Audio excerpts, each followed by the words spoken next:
दानार सिंह में आपका बहुत बहुत स्वागत है। आज मैं आपको किरचॉफ के नियम के बारे में बताऊंगा।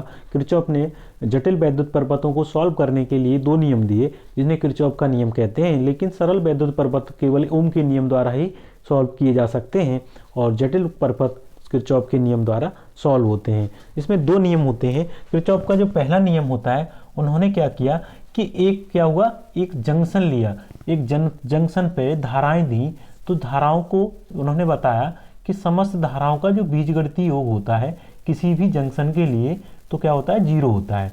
यानी एक ही परपथ पर मिलने वाली समस्त धाराओं का बीजगणितीय योग कितना होता है, 0 होता है एक ही संधि पर। इसीलिए इसे संधि का नियम या जंक्शन रूल के नाम से जाना जाता है।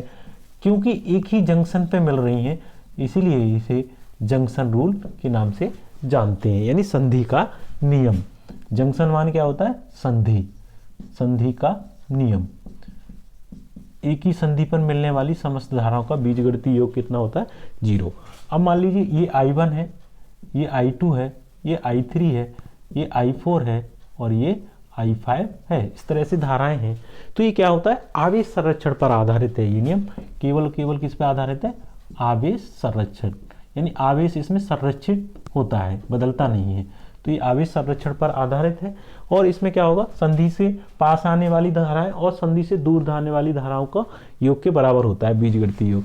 अब जैसे हमने मान लिया पास आने वाली धाराएं ये I1 है, ठीक है, और कौन सी धारा है पास आने वाली, देखिए I4 है, ठीक है, और दूर जाने वाली धाराएं बाकी सब है I2, I3, I5। ये आपस में क्या होते हैं, बराबर होंगे, यानी इनको क्या कहते हैं, आवेश संरक्षित रहता है। अब दूसरे नियम की बात कर लेते हैं बच्चों, इसे लूप का नियम कहते हैं। ये क्या होता है लूप का नियम, ये क्या होता है, जो प्रेरित वैद्युत वाहक बल होता है, यानी EMF जिसे हम बोलते हैं, ये क्या होता है बच्चों, ये हम E के बराबर रख सकते हैं। ये E होता है, जिसे हम क्या बोलते हैं, प्रेरित वैद्युत वाहक बल। तो IR बराबर क्या होगा, E। इस नियम को हम बोलते हैं लूप लॉ, यानी लूप का नियम, द्वितीय नियम या किरचॉफ का द्वितीय नियम भी कहते हैं। इसमें क्या होगा बच्चों, बहुत ही आसान है।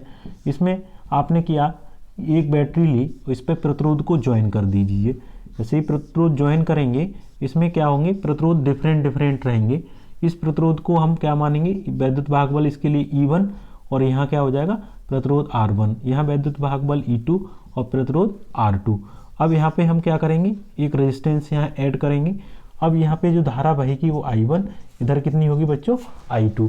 अब यहाँ जो जाएगी टोटल धारा वो कितनी होगी, I1 प्लस I2, और इसका रेजिस्टेंस कितना होगा, R3। अब पहले लूप के लिए लेंगे फर्स्ट और सेकंड। तो फर्स्ट लूप में देखेंगे जो E1 माइनस E2 रहेगा, यानी वैद्युत वाहक बलों का अंतर रहेगा, वो किसके बराबर होगा, देखिए यहाँ से I1 R1 minus I2 R2। अब दूसरे लूप के लिए लेंगे तो यहाँ क्या होगा बच्चों, यहाँ E2 जो होगा वो क्या होगा, I1 प्लस I2 इंटू क्या हो जाएगा, देखिए रेजिस्टेंस कितना है R3 प्लस ये कितना हो जाएगा यहाँ I2 R2। तो इस टाइप का जो नियम होता है इसे आप क्या बोलेंगे, वोल्टेज लॉ के नाम से जानते हैं, यानी किरचॉफ का द्वितीय नियम। ये ऊर्जा संरक्षण पर आधारित है। इसमें ऊर्जा संरक्षित रहती है, जिसे ऊर्जा संरक्षण का नियम भी कहते हैं। तो आई होप आपको क्लियर हो रहे होंगे कि किरचॉफ का द्वितीय नियम ऊर्जा संरक्षण पर आधारित है और प्रथम नियम आवेश संरक्षण पर आधारित है। तो इस तरह से ये किरचॉफ के दोनों नियम हैं, काफ़ी परीक्षा में पूछे जाते हैं। आई होप आपको क्लियर हुए होंगे। मिलते हैं नेक्स्ट वीडियो में। जय हिंद।